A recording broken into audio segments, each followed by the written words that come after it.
Welcome to Faith Focus, and thank you for joining me for this special episode. Tonight's story is close to my heart because it centers around a place that plays an important role in both my life and the lives of so many others, St. Louis Church, the oldest parish in Canada, located right here in Annapolis Royal.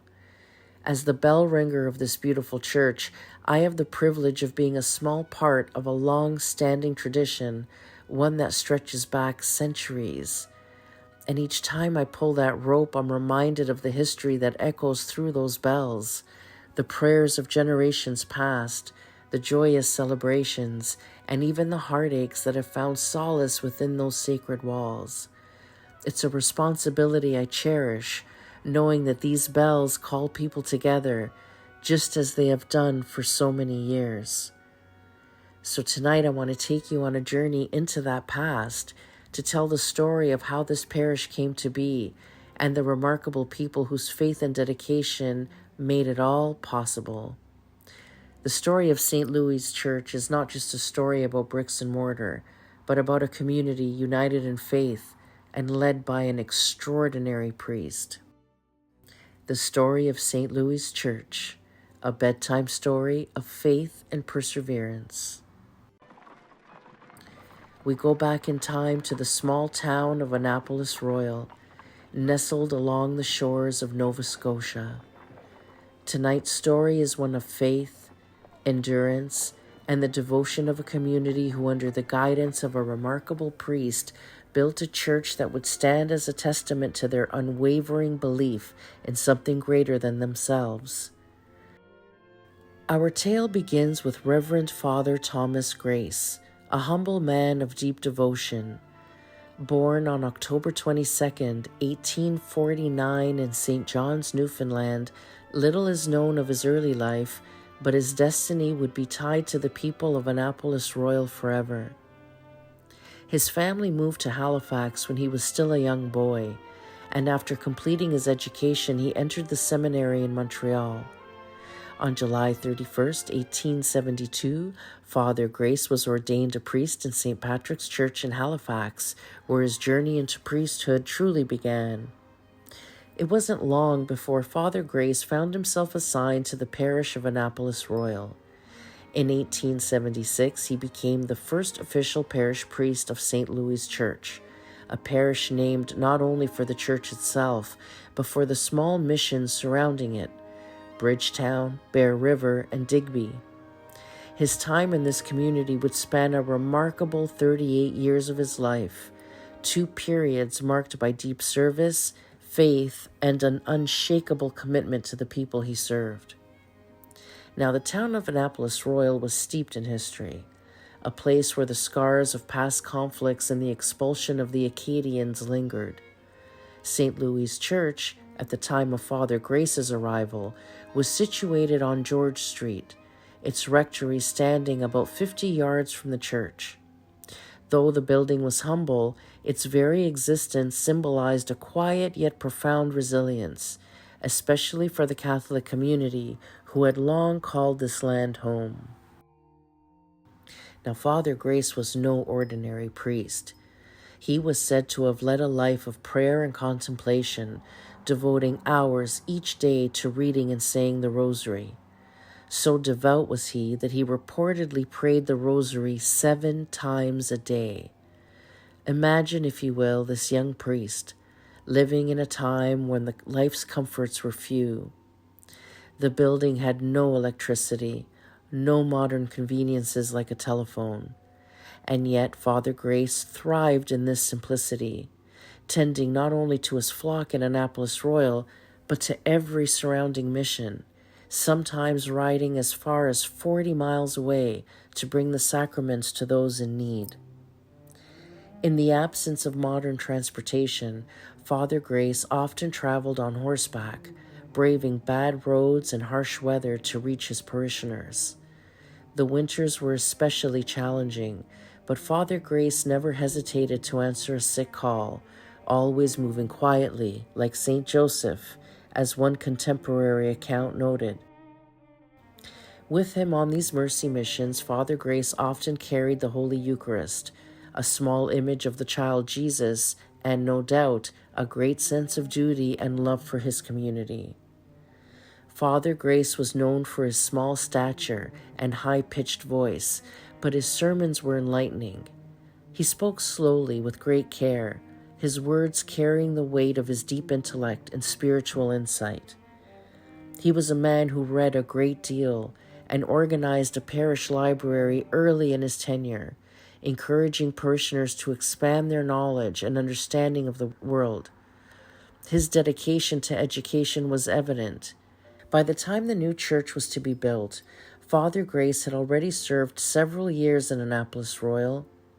In 1891, Father Grace received a message from the Archbishop of Halifax, His Grace Archbishop O'Brien, informing him that he had been appointed parish priest of Herring Cove, a small fishing village of south of Halifax. This marked a temporary departure from Annapolis Royal, where he left behind a legacy of spiritual leadership.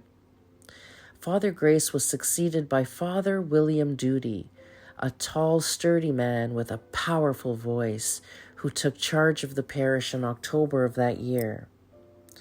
Father Doody, who had been born in Ireland, served the community faithfully, but eventually passed the torch to other priests who came after him.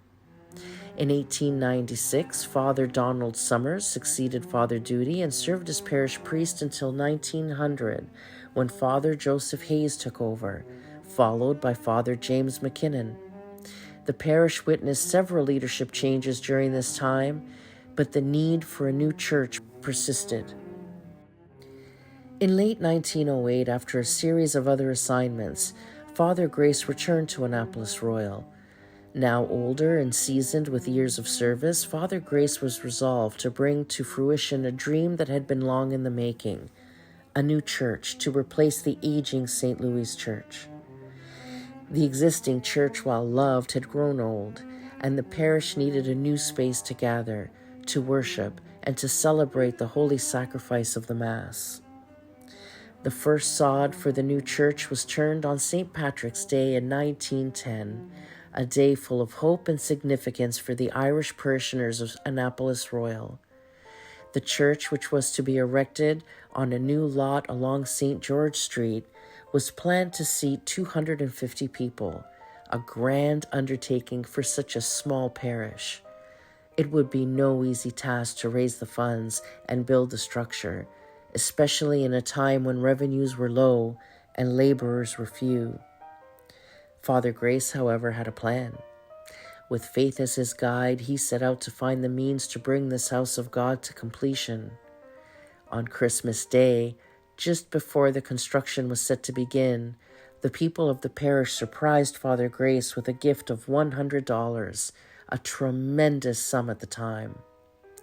Touched by their generosity, Father Grace announced to the congregation that not only was he grateful, but that he himself would contribute $1,400 to the building of the church, savings he had quietly set aside over 17 years of service.